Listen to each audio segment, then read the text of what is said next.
Nosotros ahorita hemos estado viendo el libro de Juan. Y como yo les conté durante la semana, para los que están en el chat, estamos en un tema de teología. Ya no es tanto la historia que estábamos contando con la vida de Moisés, con el pueblo de Israel. Historias son bonitas y son mucho más fáciles de comunicar que la teología. Y teología significa el estudio de Dios. Así que tenemos que estudiar quién es Dios. Tenemos que estudiar qué hace Dios. Tenemos que estudiar qué quiere Dios de nosotros. Y por lo tanto saber qué tenemos que hacer nosotros. Eso es teología. Y aunque suena aburrido y aunque, como lo vimos la semana pasada, es algo tedioso, pero al final, si yo entiendo quién es Jesús, yo puedo ubicar mi vida dentro de todo lo que está pasando a nivel mundial. Y eso es lo importante. Cada uno de ustedes tienen que saber, con todo lo que está pasando en Honduras, en sus familias, en sus trabajos, en Ucrania con Rusia, ustedes tienen que entender cuál es su parte en toda esa historia. Y eso es lo que estamos viendo en el libro de Juan. Así que, amados, abran su Biblia, por favor, en el libro de San Juan, capítulo 1. Y el día de hoy vamos a empezar en el versículo 14. Y el título se llama Ubicando a Jesús dentro del tiempo. Juan quiere que entendamos quién es Jesús. Como yo les dije al inicio que empezamos con el libro de San Juan, estamos parados frente a ese templo bonito, un templo que tiene un sinnúmero de cosas que no debería estar en un templo, pero que lo tiene. Estamos siendo hostigados por los romanos. Hemos escuchado día tras día, domingo tras domingo, bueno, en este caso de ellos, los sábados, acerca de este Mesías que ha de venir, que iba a cambiar, que iba a establecer ahí su trono, que iba a sacar a todo lo demás. ¿Y qué pasa? Nada. Estamos en el templo, estamos con todos los ritos, pero sabemos que el arco del pacto no está. Y nos estamos preguntando, ¿y entonces qué? Y hemos ido en búsqueda de este hombre, Juan, el apóstol Juan. Y el apóstol Juan nos dice, mire, ustedes tienen que entender quién es este Jesús. Y lo que ya hemos visto es que Jesús es la vida. Así que si yo pregunto, ¿quién es la vida? Me van a decir, Jesús. Y si los pregunto, ¿quién es la luz? Jesús. ¿Y por qué pudo dar vida? Porque Él es la vida. ¿Por qué pudo traer la luz? Porque es la luz. También leímos lo más triste, que el mismo pueblo al que Él vino, su pueblo lo rechazaron. Pero también escuchamos las buenas cosas, de que aquellos que decidieron recibirlo, recibieron la potestad de ser hijos de Dios. Entonces, si tú has dicho, Jesús, eres mi Señor, tú eres hijo de Dios. Y solo con este conocimiento que soy hijo de Dios, yo tengo la claridad de qué puedo hacer y qué debo hacer en este mundo. Ajá. Y la culminación, lo que hablamos, el punto alto donde quedamos la semana pasada, es que este verbo, así que este concepto filosófico, que es muy difícil de entender, pero ese concepto, esa palabra verbo, ahora Juan nos dice, es que ese verbo era un hombre, y este hombre es Jesús. Y lo más maravilloso es que se ha hecho carne, vino como un ser humano, y habitaba entre nosotros. ¿Por qué decidió Jehová hacer el tabernáculo en los tiempos de Moisés? Porque Dios quería habitar en medio de su pueblo. Pero era espíritu. Y por eso la gente le decía a Moisés, ¿sabe Moisés? hable tú mejor con Dios ahí afuera. Y nosotros, pues, no nos queremos acercar. Tenemos miedo, no nos queremos acercar. Pero ahora Dios dice, ¿saben qué? Tengo una mejor manera. Les voy a mandar a mi hijo. Ahora ustedes lo van a ver como ser humano y lo van a poder, como dijimos la vez pasada, la semana pasada, lo pueden tocar, pueden hablar con él, le pueden hacer preguntas. Si eso es lo maravilloso. Amén. Y esa es la culminación. Y eso fue lo que Dios ha querido simbolizar a través del tabernáculo, la presencia de Dios continuamente con nosotros.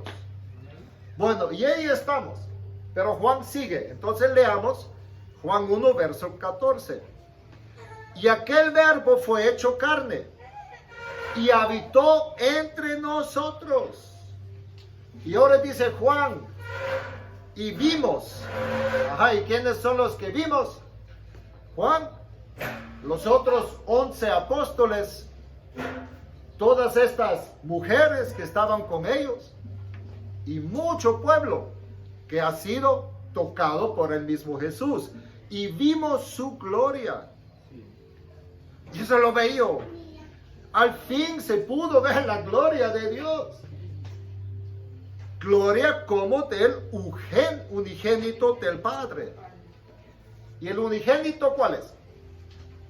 El único, el especial, el mero, el unigénito. Entonces, Abraham dijo, mi unigénito hijo. Isaac, que tenía que sacrificar. Ajá, pero ya tenía a Ismael. Entonces no es que es el único hijo, sino que es este hijo especial. Este hijo escogido. Este hijo maravilloso. Y eso es lo que dice Dios. Y eso es lo que dice Juan. Este hijo, el unigénito, el especial, el mero, este fue el que envió el Padre. No mandó el segundo equipo, sino mandó el mero hijo, lleno de gracia y de verdad. Juan dio testimonio de él. Ajá, ¿y cuál Juan? ¿Quién es el que dio testimonio? Juan el Bautista. Dio testimonio de él y clamó diciendo, este quien yo decía, el que viene después de mí es antes de mí porque era primero que yo. Y la gente dice, ¿cómo? ¿Qué era eso? Porque de su plenitud tomamos todos y gracia sobre gracia. Pues la ley por medio de Moisés fue dada, pero la gracia y la verdad vinieron por medio de Jesucristo. A Dios nadie le vio jamás. El unigénito Hijo que está en el seno de lo Padre, Él lo ha dado a conocer. Así que ahí estamos el día de hoy. La culminación es que este unigénito Hijo se hizo carne y habitaba entre nosotros. Y este Jesús es lleno de gracia y de verdad. Wow. Ajá, y gracia. ¿Qué significa gracia? Favor inmerecido. Exactamente. Así que cada mañana que mi esposa se levanta y me trae la taza de café. ¿Cómo se llama eso? Gracias. Y por eso cuando me la da yo digo, gracias. Gracias. Porque honestamente como esposo no me lo merezco, pero me lo da. Ahora, hoy vamos a escuchar el testimonio de Juan Bautista, porque Juan ahorita nos va a explicar exactamente cómo era todo esto tan complicado con la ubicación de Jesucristo. Entonces, ¿qué dijo Juan? Primero clamó. ¿Qué significa clamar? Lo gritó. Él se aseguró de que todos escucharan lo que él tiene que decir. Y yo quiero que ustedes sepan, dice que este Jesús del que vamos a hablar, este es de quien yo decía. Así que ya rato Juan el Bautista está avisando.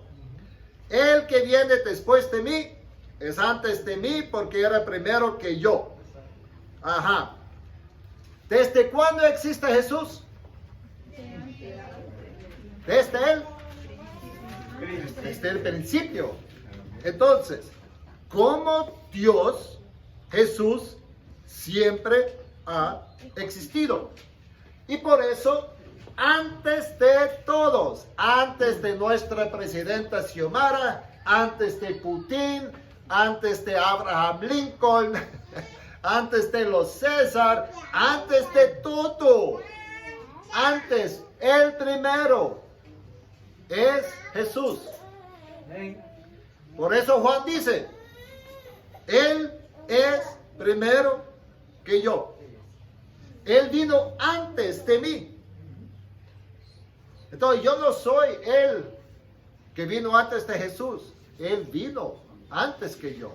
Y tenemos que entender eso, dice Juan. Yo quiero que ustedes entiendan, Él ya estaba desde el inicio. ¿Y de dónde viene Juan? Juan el Bautista viene de Dios. Eso lo vimos la semana pasada. Dios envió a Juan Bautista específicamente con el mandato de anunciar a Jesús. Ajá. Entonces Juan dice, yo quiero que ustedes entiendan que Él, al que yo anuncio que va a venir, si Él ya está desde el inicio, cuando se creó el mundo, porque el mundo se creó por Él y para Él. Por eso Juan es tan insistente en eso. Ahora, ¿quién es mayor, Juan o Jesús? Ya como seres humanos. ¿Quién es mayor? Juan. ¿Y cómo sabemos que Juan es mayor que Jesús? Porque cuando María estaba embarazada, ¿a dónde fue? A donde su prima Elizabeth. ¿Y Elizabeth cómo estaba? Embarazada. Y requete embarazada. ¿Y qué hizo Juan Bautista en la barriga de Elizabeth? Pegó un brinco. Por eso es que Elizabeth decía, uy, ese bebé con el que vienes tú, María, ay sí, este es algo especial. Y María, ¿qué le dijo? Bueno, es que es el Mesías.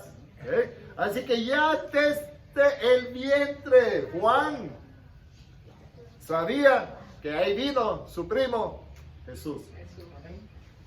Entonces, ¿cuántos meses mayores es Juan que Jesús? 1, 2, 3, 4 meses por mucho, ¿eh?